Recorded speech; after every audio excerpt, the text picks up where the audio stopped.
Hälsa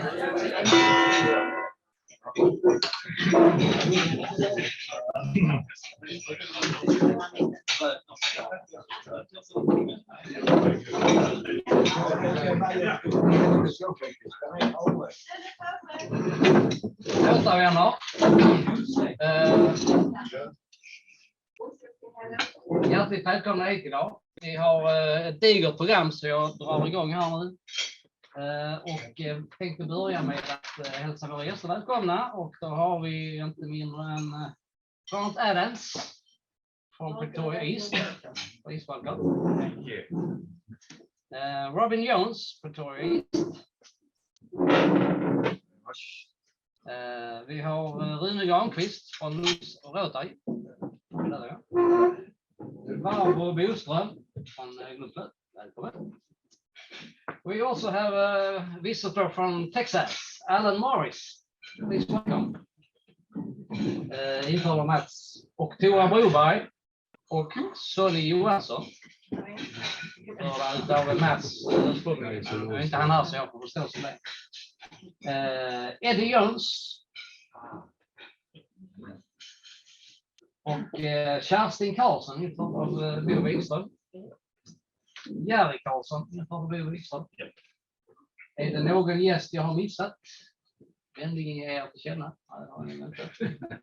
Och vi har ingen med oss på nätet heller. Så att, då hälsar vi våra gäster med riktigt varma applåd.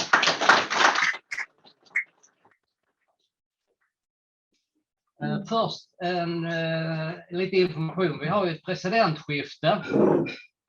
Jag ska börja med en annan information. En del undrar varför använder Karl inte en mikrofon. Det kan jag inte eftersom ljudanläggningen tyvärr är trasig här. Vilket jag beklagar. Jag hoppas att de rättar till detta så snabbt som möjligt. Så jag får försöka prata högt istället.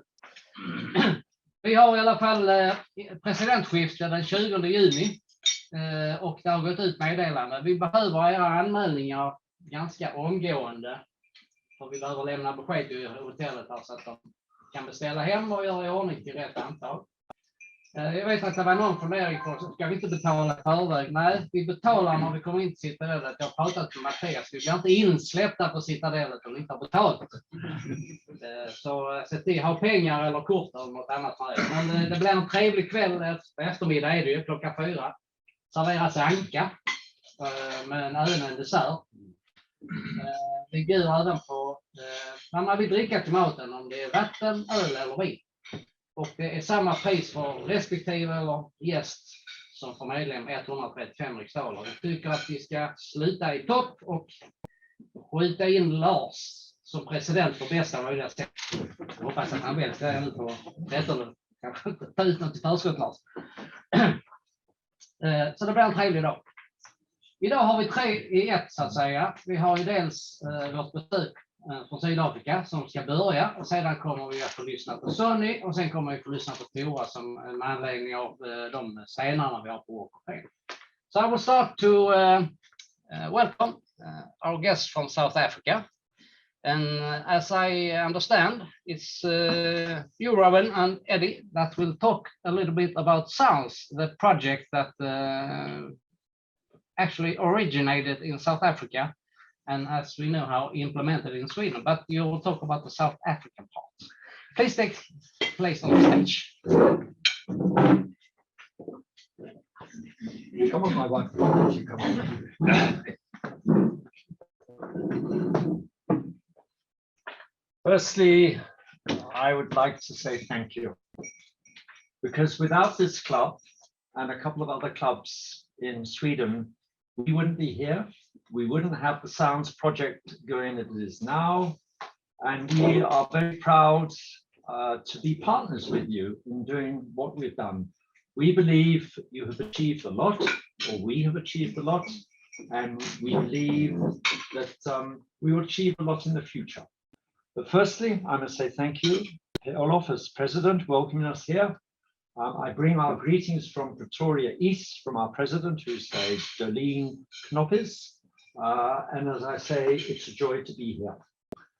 Sounds, what is Sounds?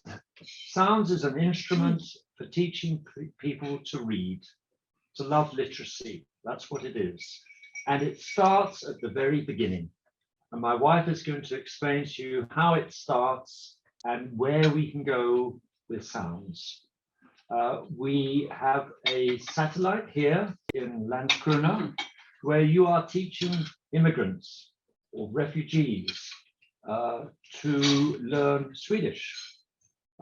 And the skills that are used there to do that are the same as what we're doing in South Africa to teach 5-year-old, 4-year-old children the first steps in literacy.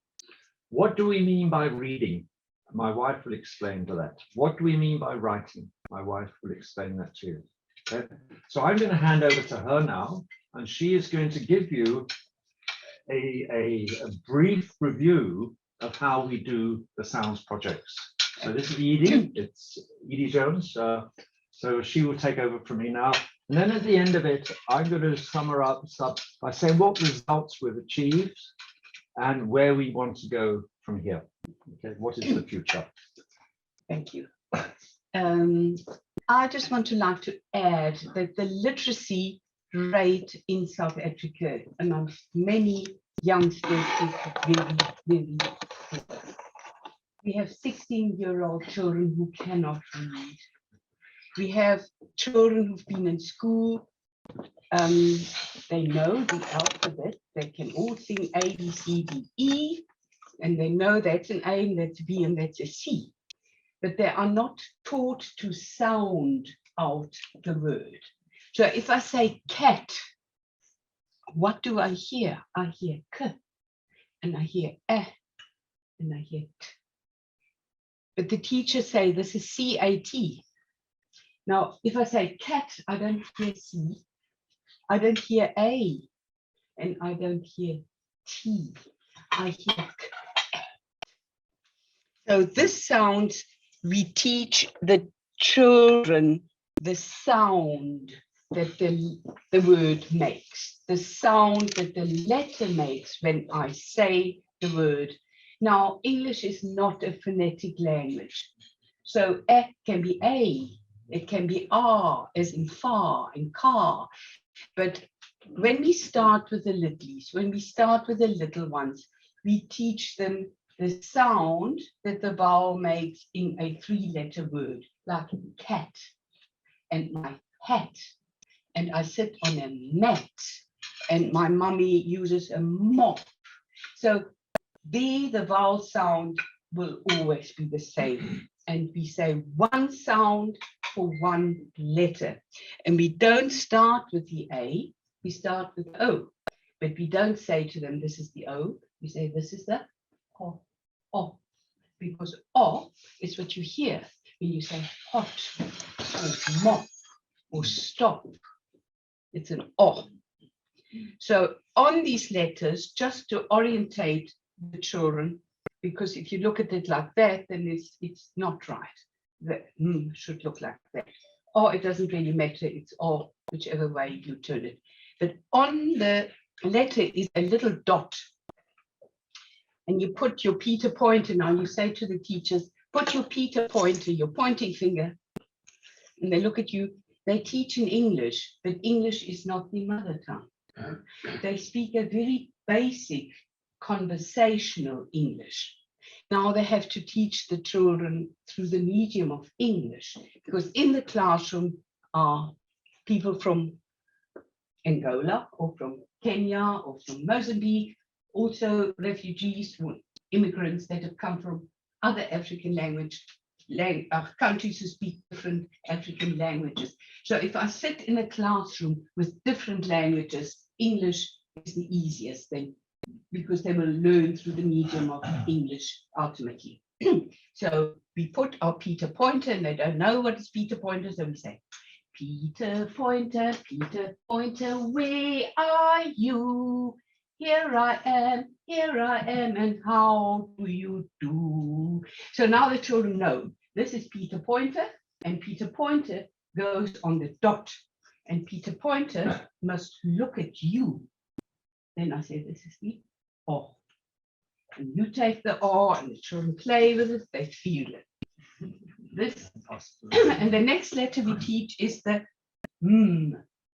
It has a little dot there. I put Peter Pointer on the dot, my thumb behind, and Peter Pointer must face the person who's going to read, who's going to say the word.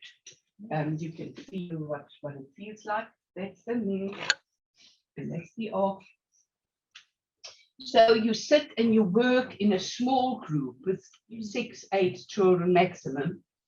And every child has the opportunity to feel. And the boys will say, you know, for me, it is a like this, but my Peter Pointer must look at you so that you see it in the right way. So then, if I can have the back again. I've got it here, love. You've got it there. Okay, good. So they now know this is and this is So I will say, yeah, high five, wonderful, you're so clever. This is it. Well done, very good. And then sometimes you tease them and you will say, and he immediately say, no, it's no, say, no, it's no, it's Then you know the child knows this is and this is And I say, and I say, together we are He's learned to read, knowing only 2 letters. He's learned that this is and this is and together we are We find if you wait too long, once they know the whole alphabet, and you then introduce the blends, then it's a very big jump from knowing single letters to combining them to read. So from the very first lesson, you say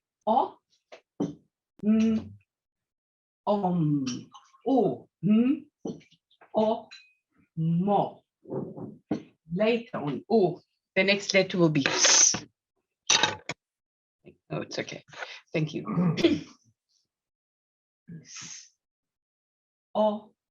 And we say so initially.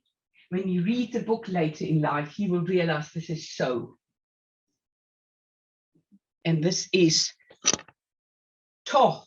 But later on, he will say this is true, because he now can speak English and he knows that when we speak, we say true.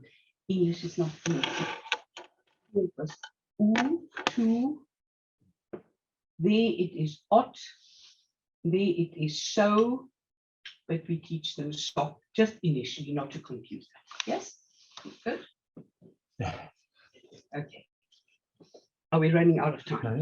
Yes. Yes, okay, good. So we try to make it fun for the children. We try to sing songs for them. We'll say, Teacher Edie has some sounds. And they all know here, ho. And this is like here. I started too high, I'm an alto. Teacher Edie has some sounds, here, ho, and in her sounds she has an here, ho, with a here, and a there, here a there, a everywhere a and later with a here, and there, and the children I'm going to censor my wife now. I'll give her these books and tell you what we do with these books. Okay. We have a problem, as I understand you as well in Sweden, when you teach the adults to have very basic books that you can read to them. So the White River Rotary Club has made some books that are very easy vocabulary to understand, but this is not for the little one to read. This is for the teacher to read a story to them, because English is not their mother tongue. And we're trying to get them to understand English. And we sell the books to the teachers for 5 rand a book, which is about 3 Swedish krona. And the teachers buy them. We feel if you give away, they don't appreciate. If they have to delve into their own pocket and buy, they will look after the book. So we try to promote reading, which they didn't do before. and teaching them how to sound out words rather than ABC the words. Okay. Another thank you to the club, because you donated through two other clubs in Sweden. You donated 10,000 rand to us for buying these books. So I'm here to say thank you for that. We have passed on to teachers well over 2,000 books. And all of a sudden, there's a big impetus to get books to the children, because we realize now how important it is to have the teacher read. Why? Because they don't know English. So you're actually trying to introduce the vocabulary to those children. So we basically say that a teacher must read from a book every day in order to improve the children's understanding of the English language. So that is what we do in 10 minutes or less than 10 minutes. What are the results? I believe a few members around the club have heard that we have approached 30,000 children in South Africa. That is easy. That is an underestimate. We recently re-established ourselves with a creche that we probably hadn't seen since 2015. They were given a sound set, which is a set of the alphabet, probably in 2012, one set, 25 children, 10 years, 250 children per set. We have given out about 1,000 sets. That's a lot more than 30,000. Okay, so the cascading effect of this is immense. These are very, very durable. They will last for years. That set that's in a township, it's going in the hands of 25 children daily. They haven't lost the letter. So that shows you how precious it is. So I find it difficult to compute how many children we have actually got to, but it is in the tens of thousands. What are the results in terms of their learning to read? Well, they have started reading by just that. They have progressed in reading by that. They have got further in reading by that. And now you can see why we start with these letters, because from these first 5 letters, you can build lots of words. And literally from day one, the children are taking steps to read. They can't read from the books that we give out. Maybe at the end of the year, some of them can, because some of the books are really very simple. But reading to us is starting with this. So that's what we mean by reading. And at the end of the year, we ask children, I'm going to stop. We ask children to be got to knowing all the alphabet. Where the future? The future is for us to expand. There's a wealth of need for this in South Africa. And we can expand, and we can expand through partners. We have multiple partners. We're looking for partners because I can't look after 1,000 schools. So I'm going to stop there. I will say thank you very much for listening to us, and thank you very much for supporting us. Thank you very much, Robin. It's quite an honor to have you here and talk about the projects that seem to be doing very well down in South Africa. As a little bit of memory, since you've been here, it's a picture of our lovely couple. Yes, I've been there. And I also would like to give Edie one. Oh, that's lovely. Thank you very much. Thank you very much. Thank you very much. Då går vi över till nästa punkt på dagordningen, och då ska vi få höra lite från våra pristagare när det gäller de som har fått stenar, kan man väl säga. Och då tänkte vi börja med Sony som ska berätta lite grann om sina tankar kring den utmärkelsen. Vad nu blir. Välkommen upp på scenen i alla fall. Tack.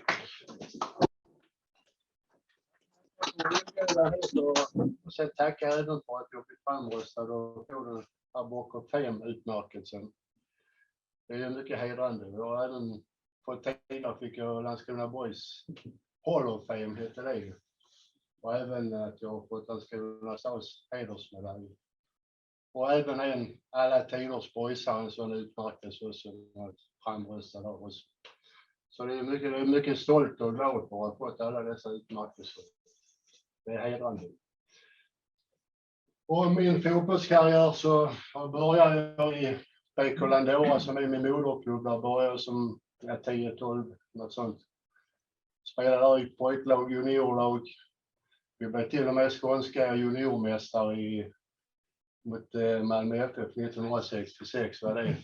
Och vi slog ut HIF också i semifinalen. Det var ju stort på den tiden, det lilla Landskrona mot de här storklubbarna då, så vi klarade av att vinna mot. Ja, och sen så spelade jag även bort. Jag blev även i bordtennis, blev jag skånsk juniormästare i lag det också. Och så höll jag på med lite brottning också, men sen när jag kom fram till, jag var uppe i en brottarfamilj, båda mina bröder var ju rätt så duktiga brottare också, så jag hängde på där lite också. Ja, sen så när jag var 19 år då var det ju tid att gå vidare i karriären, och då var det ju boys och Djurgården som var intresserade mest av mig då. Så jag var uppe i Djurgården då, hörde vad de hade för erbjudande då i Stockholm då och vidare.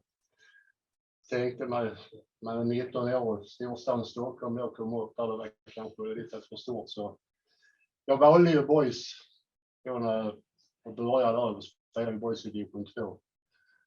Och det stor del var det även då att jag gick på varvets lärlingsskola när 3 år. Jag hade drygt ett halvår kvar där. Jag gick den rörläggarlinjen där. Så det var det också som gjorde att jag stannade kvar i Landskrona. Och det har jag inte ångrat sen heller. Och det blev ju boys, och där spelade jag 637 matcher. Jag gjorde 310 mål. Och jag blev aldrig allsvensk skyttekung något specifikt år så, men vi spelade ju 10 år i allsvenskan. Men jag blev den som gjorde flest mål i allsvenskan under hela 70-talet. Så det var alltid något i alla fall. Ja, sen så, man har ju många minnen därifrån, och bland de första då är ju, det första året jag kom till Boys 68, då gick vi till allsvensk kval direkt. Men då klarade vi inte av att gå upp i allsvenskan. Men sen 2 år senare, då mötte vi, det var 70, då spelade vi en avgörande kvalmatch upp i Göteborg mot Skövde. Och det var, förutsättningarna var ju att vi fick inte förlora med 3-0 för vi gick Skövde upp. Ja, en bra bit in på andra halvlek så gjorde de 2-0, och då var det ju nervigt ju. Och då var det 15-20 minuter kvar då. Då kom det ett inlägg och då gick jag upp och så gick jag in 2-1. Och då visste man ju att det var klart då, för då skulle de göra ytterligare 2 mål på och vidare. Och det gjorde vi istället 2-2 också, så det var helt klart då. Sen nästa minne kom vi upp i allsvenskan då, så var det ju mitt första allsvenska mål gjorde jag mot Örebro här ute mot en målvakt som heter Sven-Gunnar Larsson, han var landslagsmålvakt då också. Och sen matchen efter så mötte vi Malmö FF nere i Malmö på stadion där. Fullsatt stadion var det då. Och det blev 2-2 till slut. Och jag gjorde bägge boysmålen där. Så det var ju stort det också. Mycket folk där. Sen var det 1972, det här året vi vann Svenska cupen. Jag spelade 3 cupfinaler. Gjorde 72 och 76 mot AIK. Och sista året jag spelade 84 mötte vi MFF i Helsingborg. Men det är just denna här mot Norrköping. Då låg vi under med 2-0. Och den lyckades vi vända då. Först gjorde vi 2-1 och sen 2-2 strax innan det var slut. Och så blev förlängning, då gjorde vi 3-2. Det var en kille som vi tog, Jan Lindström då, som blev hjälte den matchen. Då han gjorde 2 mål, avgörande målen då. Så det var fantastisk stämning var där på idrottsplatsen också då. Sen i samband med det då, så mellan semifinalen vi mötte AIK här ute med 2-0, jag gjorde båda målen då. Då fick jag mitt första proffserbjudande då. Det var en klubb i Belgien som heter Royal Daring. Det heter Molenbeek nu, den klubben. Då kom de hit här och vi var uppe hos Claes Munk ovanför SE-banken. Hade han sitt kontor då och förhandlade med dem där. Men vi kom inte överens så det blev ingenting av det helt enkelt. Sen året efter så var det en nytt proffsanbjudande. Då var det Hamburg SV. Var vi här på gamla hotell Öresund. Hamburg SV och Grasshopper sitt lag i Zürich. Som var här också. Men det blev inte något, det rann ut i sanden sen det, så jag vet inte vad som hände då. Och sen året efter, 74, då var jag i Holland. Då var jag nere och tränade och spelade med en klubb som heter AZ67 i Alkmaar. Och då var vi ju överens där nere och allt var så gott som klart där ju. Jag skulle börja hos dem, men sen så strulade det här med boys. De begärde tydligen för mycket pengar för att sälja mig till Alkmaar. Så det var ju lite synd. Men jag fick ju aldrig den chansen tyvärr. Ja, sen så åren gick ju. 1977 så fick jag äntligen min första chans att spela i A-landslaget. Och det var då i Köpenhamn. Danskarna, de kom då med första gången de spelade med proffs i sitt landslag. Så de var allihopa proffs där i det laget. Så, och vi svenskar, vi var mest amatörer som var med då. Amatörer, men så lite. Och vi förlorade med 2-1 där inne, men vi gjorde faktiskt en jättebra match och jag fick jättebra betyg för min insats. Så det var roligt. Och sen spelade vi nästa match på Island, i Reykjavik. Då mötte vi dem och då vann vi med 1-0 och då gjorde jag det målet där. Sen spelade jag en A-landskamp till och var mot Östtyskland. Det var på den tiden, så gammalt tid. Så det var i Stockholm. Så det var min sista landskamp. Sen var jag med i VM-kvalet i truppen i Norge. Man mötte dem där. Men då spelade jag inte. Då var jag bänknötare. Ja, sen fortsatte det. Vi tog brons i allsvenskan också 75-76. Och sen 80 åkte vi ur allsvenskan och sen fortsatte jag att spela 4 år till 84 då. Jag fick en bristning i min hälsena och sen det blev jobbigt för det blev inflammationer och sånt så. Sen hade jag inte motivation att fortsätta. Så gick jag över på tränarbanan sen istället och var jag tränare i min moderklubb i Landskrona då igen. Började om där så cirkeln var ju sluten där kan man säga. Jag var tränare där i totalt 16 år i 3 olika omgångar. Sen var jag även i boys 4 år och var tränare där. Jag var tränare i alla divisioner utom allsvenskan. Det enda jag närmast allsvenskan det var ju när jag tränade boys 1998. Då gick vi till allsvensk kval. Men vi klarade inte av det då vi mötte Trelleborg som kom från allsvenskan och andra.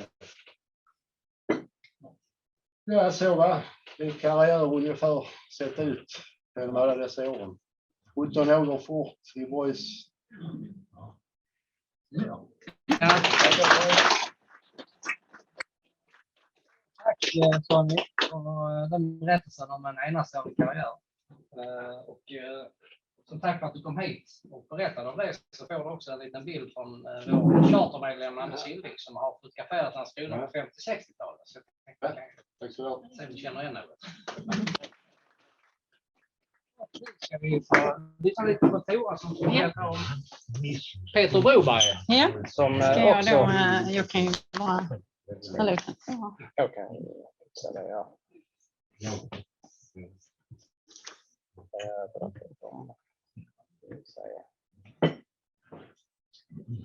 Ja, som sagt, jag heter Tora Broberg och är dotter till Peter Broberg. Vi är 4 syskon, eller Peter har i alla fall 4 barn och min mamma har 3 barn. Men jag har då fått äran att komma hit och berätta. Det är lite svårt för honom att göra det ju. Och han, där började vi, det är en bild innan där. Och lite roligt egentligen att det är här, för Peter föddes 1945 och han är uppväxt precis i det här kvarteret söder om platsen och hotellet här. Och sen så bodde han på Norra kyrkogränden. Så han har ju så länge hans kontor, Landskrona-gruppen, låg på Hamngatan, vilket dit det flyttade ganska snart efter det startades, så har han ju egentligen promenerat här mellan varenda dag i, jag tror 40 år. Dit, så han var där klockan 8 och hem var han 11:30 ungefär, satte på radion, lyssnade på danska nyheter, plöjde igenom ett antal dagstidningar, stekte ett ägg typ, åt lunch, tillbaka igen och jobba. 4:30 gick han hem och fortsatte jobba hela kvällen. Så såg det ut i stora drag. Och här jag började med denna hans sten som står på kyrkogården, en minnessten. Han ligger inte själv här ute utan han ligger i sundet. Och där är ett barnbarn som håller runt stenen. Men han har själv valt att det ska stå arkitekt och humanist på den stenen därför att det var så han såg sig väldigt mycket. Människan i fokus hela tiden. Och jag tänkte bara, jag tar lite kort några liksom. Han hade väldigt många sidor och många intressen. Han är utbildad till byggnadsingenjör och företagsekonom och sen då till slut arkitekt i Köpenhamn. Sen disputerade han och blev professor i stadsbyggnad i Göteborg och lite senare i livet så blev han även professor i något som heter Technolution eller kallas Technolution. Jag kommer tillbaka till det. Och så jobbar han ganska många år som arkitekt i Köpenhamn innan han då startade Landskrona-gruppen som startade 1972. Och jag kan ta nästa bild. Nu kom fel bild. Ja, jag tryckte lite på snabbt. Men det stora benet som han stod på var ju arkitektur och stadsplanering. Husbyggnad och enstaka hus ritade han, men det var mycket i det gick väldigt mycket ut på byggsystem. Hitta liksom ett strukturerat sätt att bygga saker och ting på. Han var ganska tidigt ute med att på något sätt industrialisera byggandet. Och då betyder det inte att det skulle liksom bara tjoffas ut ett par lådor, alla miljonprogram, utan det var viktigt att innanmätet eller strukturen och skelettet på husen var enkelt och lätt att producera, medan utsida och insida skulle man variera för att människor är olika.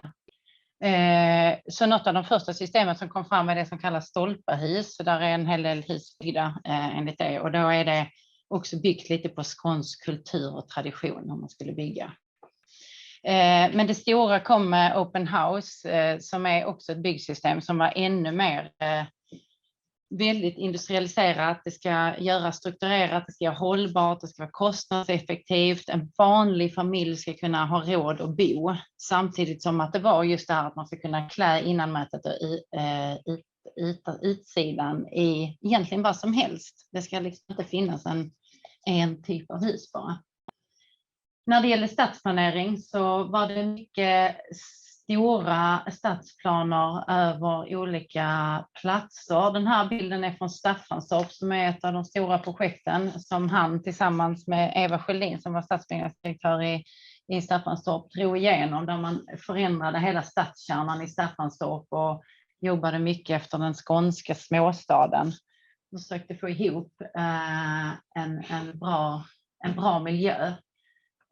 Och allting för Peter gick ut på i princip tätt och lågt, för att då fick man det levande, man fick mycket folk i rörelse och därmed ofta en trygghet. Och det skulle liksom vara trivsamt för folk att bo. Ja, vi kan ta nästa bild. Sen har vi ju Skåne som var ett annat av hans flera ben. Skåne var liksom, det präglade hela hans och alla vi som var runt om honom, hans vardag. Det var liksom Skåne och skånsk kultur, det var väldigt, väldigt viktigt. Och Peter var med och stiftade något som heter Skånska akademin som skapades, nu ska jag säga så jag säger rätt årtal, 1981, där bland annat andra lite namnkända människor som Hans Alfredsson och Sten Broman var med.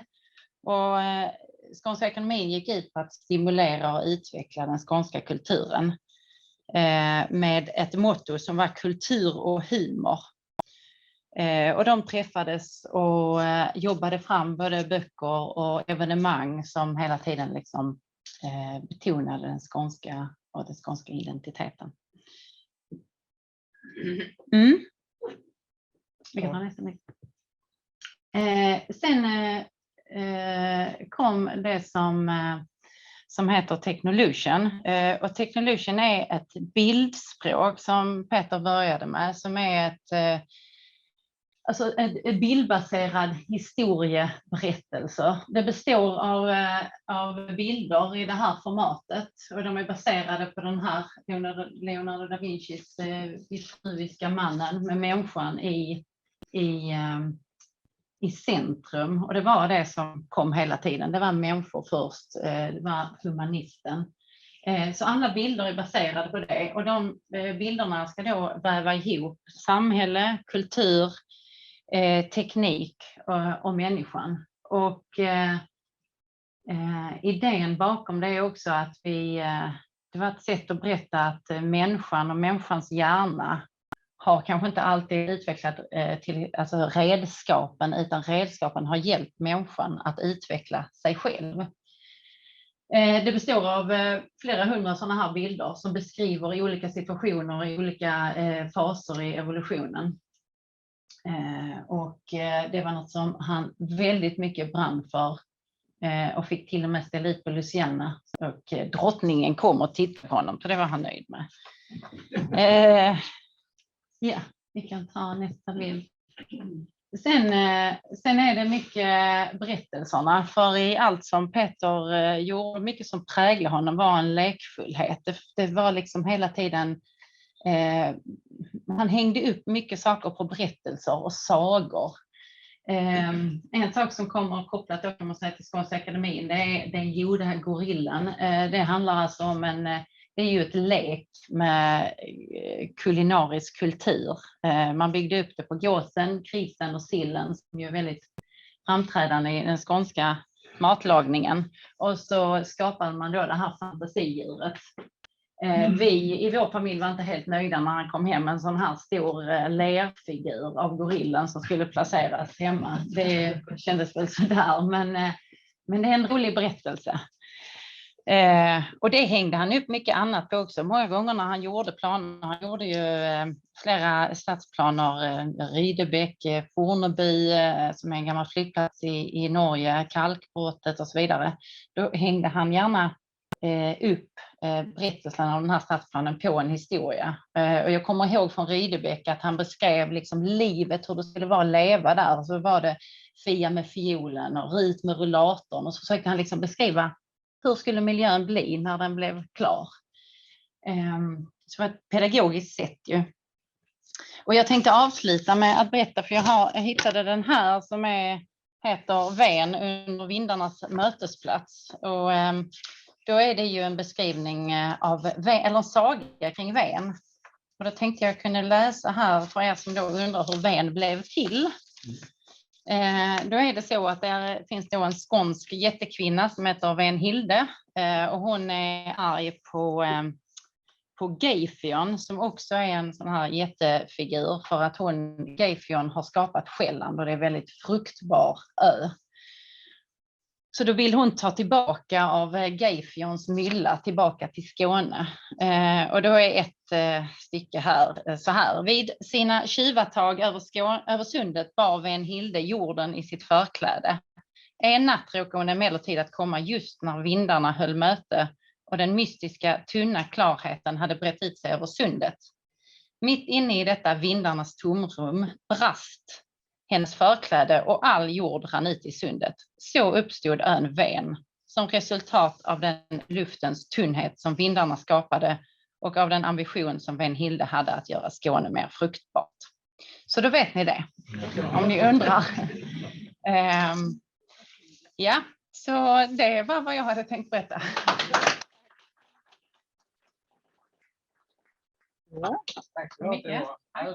Även du ska naturligtvis höras med en bok om Landskrona. Du är verksam i kommunen och jobbar med många projekt, så kan vi säga hur det har sett ut. Ja, trevligt. Jag vet inte om det hann komma med något Peter eller något manskapat, men det är i alla fall en massa intressanta bilder. Tack så mycket. Tack. Tack för idag. Thank you very much for today.